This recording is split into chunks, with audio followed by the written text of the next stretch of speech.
Right. I don't know. Like, Yep. I don't know. I don't know. I'm just. I know, but we can't say much already has already been said. So, all right, well, it's gonna be kind of a hard pivot to do this, but we're going on to our next segment. Give me a second here as I get that set up real quick. Okay, so single player games. So here's the thing. So, funny enough, obviously going back because we didn't have a show prior to this. The was EA shut down Visceral Games, or the guys who made Dead Space, among other games. And I talked to Greg about it, like I think when it just happened, or like a day or two. And for me, I love the Dead Space series, and I love that's my favorite horror sci-fi series of all time. And seeing how EA worked in the past and how they did now, it was no different than what they did in the past with Visceral Studios. So this kind of led into some questions about single player games, and the reason being is because this game that they were working on, Visual Studios, was a single player Star Wars game, and EA wasn't looking for that. They were looking for a platform. They were looking for something like a Destiny 2. And they did not like the product, what they were making, or that was not the exact thing that they agreed to make, or maybe that wasn't the idea that they wanted in the first place.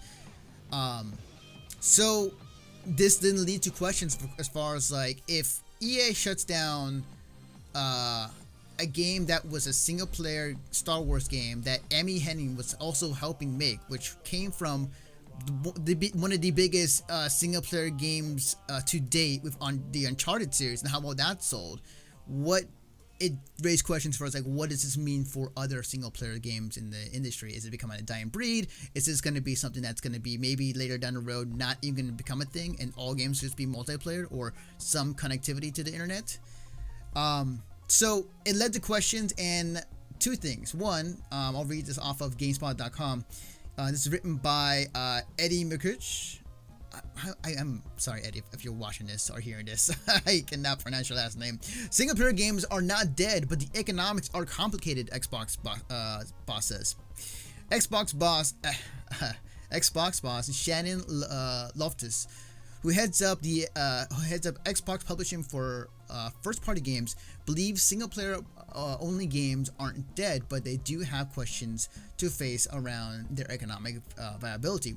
Speaking to GameSpot today, Loftus said that the demand by gamers for higher quality experiences come with a price tag. While storytelling is a paramount importance, the economics of single-player only titles is complicated in today's industry due to the dramatic and constant evolution of the game market.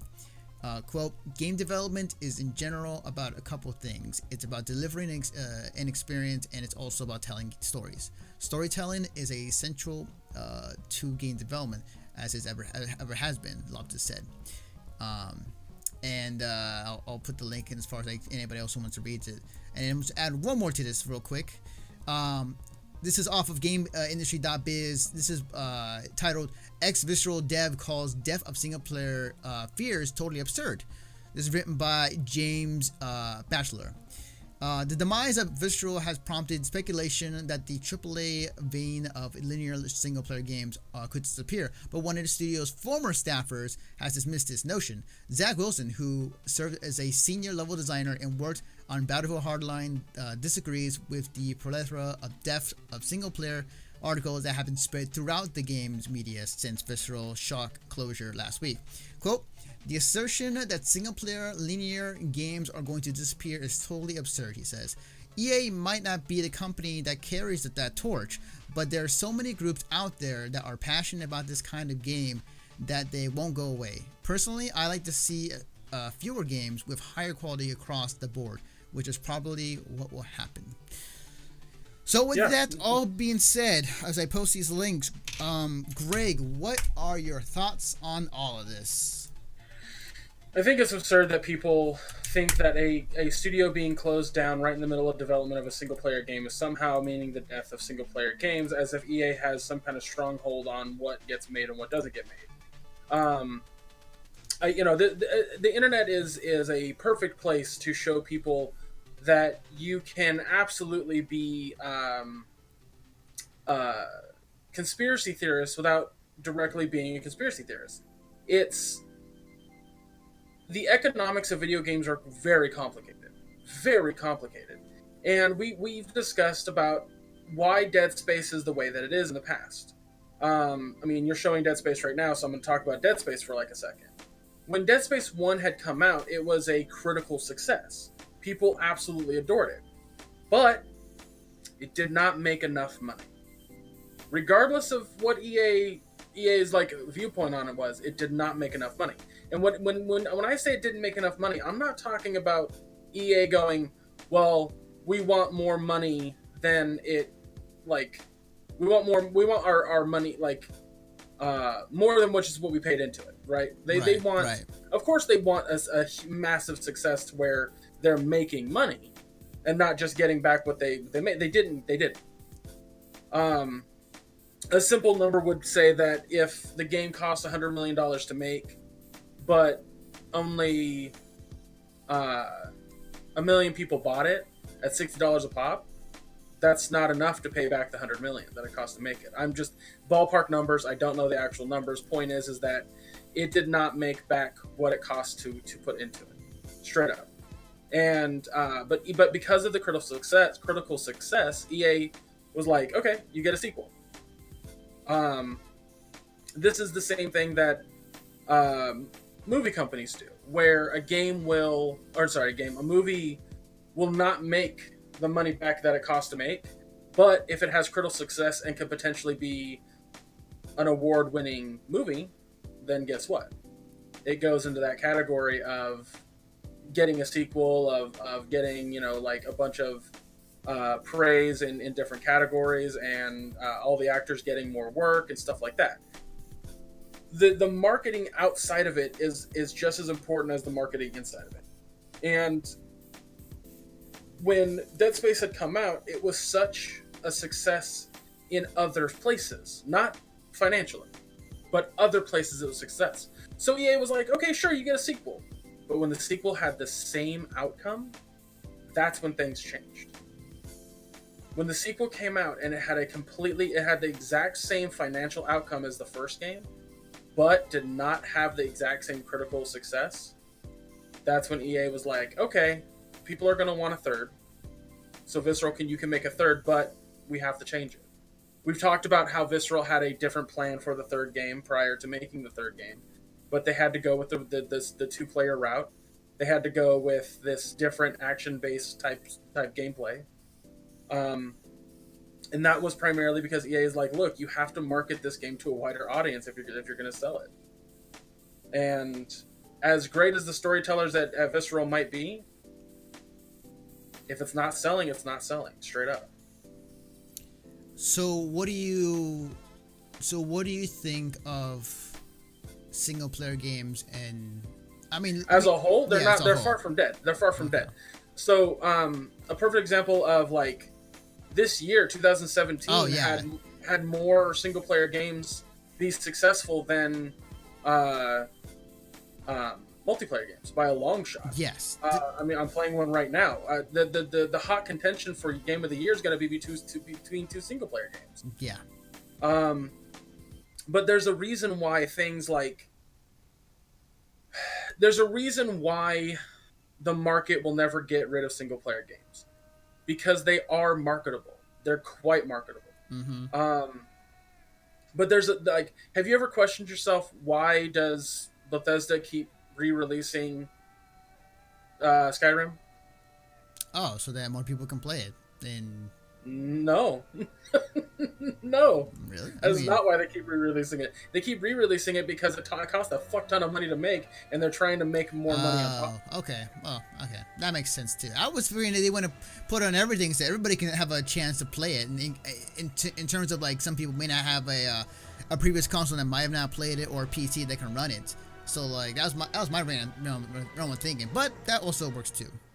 Well, you're not wrong in that. I'm sure that Todd Howard and people at Bethesda are just like, sweet, Switch players are going to get to play Skyrim, and that's great and all. There's nothing wrong with that thought process, but you have to also look at it from Bethesda's perspective as a company. Yeah. You have to look at it from the financial perspective as well. Now, I am definitely one type of person that goes art before money, absolutely. But guess what pays for that art? I know. there has to be a give and take. There has to be Yeah. an ebb and Yeah. flow. And unfortunately, Visceral got the end of that flow when their whole studio got canceled after EA was kind of like, look, we're concerned that your past successes have not been financial success.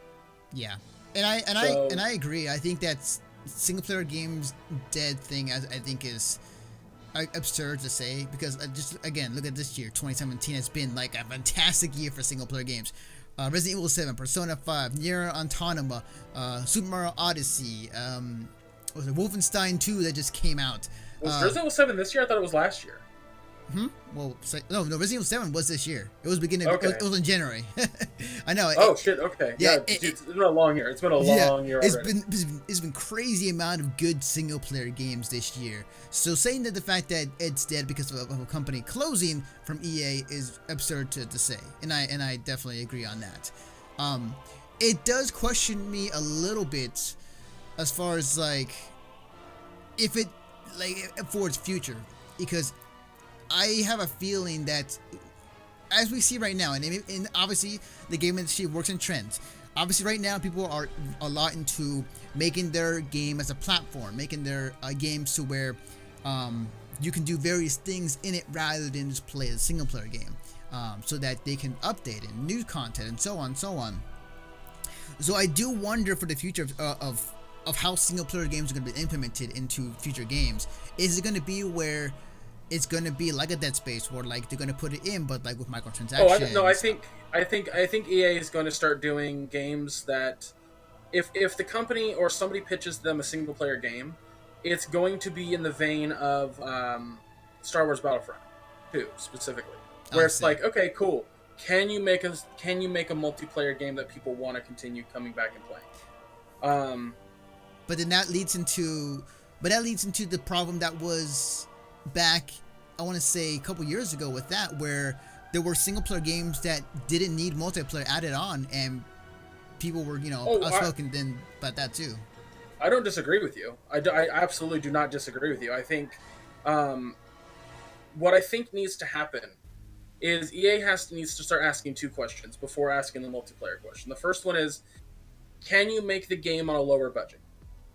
Can you make the game with maybe a smaller team and a lower budget, so that way it doesn't cost as much to make?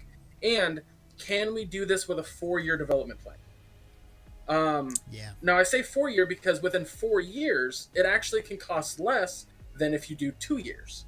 Because here's the thing. Let's say you have a 10-man team that works on 4 years on a game versus a 20-man team that works on 2 years. You're paying technically less. Could you also, I'm going to put it out there, and it's the last thing, we got to move on to other news stories. Sure. Could you also, to that plan, because I like it, could you also say that you can also lower the price of if it's just a single player game, instead of 60, to say like 40, just for the single player games? That wouldn't help. That would actually hinder situations. Right, but under the budget, but under a much smaller budget, as you set up, would that still work, or would you? The reason I said smaller budget was if the game only cost $60 million to make instead of $100 million, and then that 1 million people buy it, then the game made its money back. Okay, gotcha. If you lower the cost on that, then that doesn't really work. Okay. But yeah, this discussion is going to keep continuing on in the game industry, but we have to move on to other news that happened in the past week. So